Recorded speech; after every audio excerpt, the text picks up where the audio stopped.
भद्रक कुआंसଠାରେ ଥିବା ଇସ୍କନ ଅନୁଷ୍ଠାନର ନୂତନ ଭବ୍ୟ ମନ୍ଦିର ଉନ୍ମୋଚନ ଏବଂ ଶ୍ରୀ ବିଗ୍ରହଙ୍କ ପ୍ରତିଷ୍ଠା ଉତ୍ସବ ପାଇଁ କାର୍ଯ୍ୟସୂଚୀ ଚୂଡ଼ାନ୍ତ ହୋଇଯାଇଛି। ଚଳିତ ମାସ 18 ତାରିଖ ଠାରୁ 20 ତାରିଖ ପର୍ଯ୍ୟନ୍ତ 3 ଦିନ ବ୍ୟାପୀ ଏହି ଭବ୍ୟ କାର୍ଯ୍ୟକ୍ରମକୁ ଦିବ୍ୟ ଏବଂ ଭବ୍ୟ ଭାବେ ପାଳନ କରିବାକୁ ସମଗ୍ର ସହରବାସୀଙ୍କୁ ନିବେଦନ କରିଛନ୍ତି ଇସ୍କନ କର୍ତ୍ତୃପକ୍ଷ।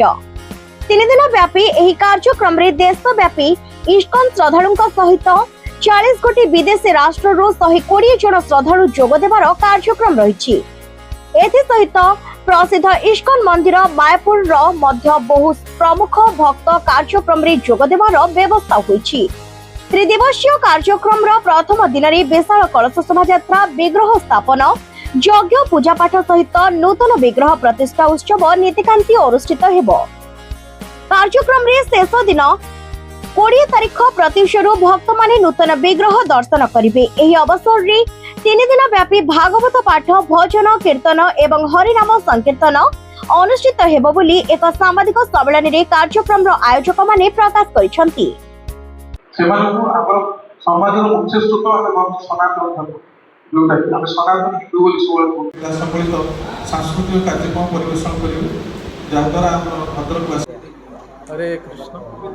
आमर आगामी मार्च 18 तारीख, 19 तारीख, 20 तारीख त्रिदिवसीय आमर इस्कन भद्रक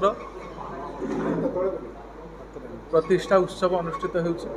प्राण प्रतिष्ठा श्री विग्रहंकर नूतन मंदिर उन्मोचन अनुष्ठित होउछि। तेणु एथिपाई समस्त भद्रकवासी, समस्त भाई भौणी एवं समाजर प्रति वर्गर लोक मानक आम सादर निमंत्रण करूँ। समस्ते आसी श्री श्री राधा गोविंद गौनीता एवं जगन्नाथंकर यही प्राण प्रतिष्ठा उत्सव एवं नूतन मंदिर भव्य मंदिर प्रतिष्ठा उत्सव में अंशग्रहण करी समस्त निजक मनुष्य जीवन को साकार पाई माने समस्ते चेष्टा करंतु एवं समस्त आम निमंत्रण जनाऊँ।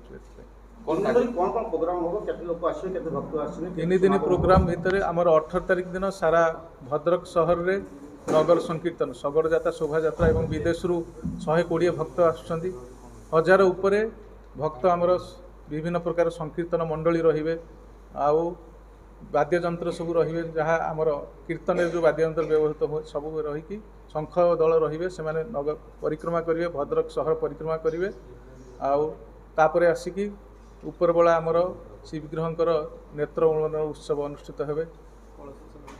कलश शोभा यात्रा रही। माँ माने कलश 108 कलश शोभा यात्रा रही।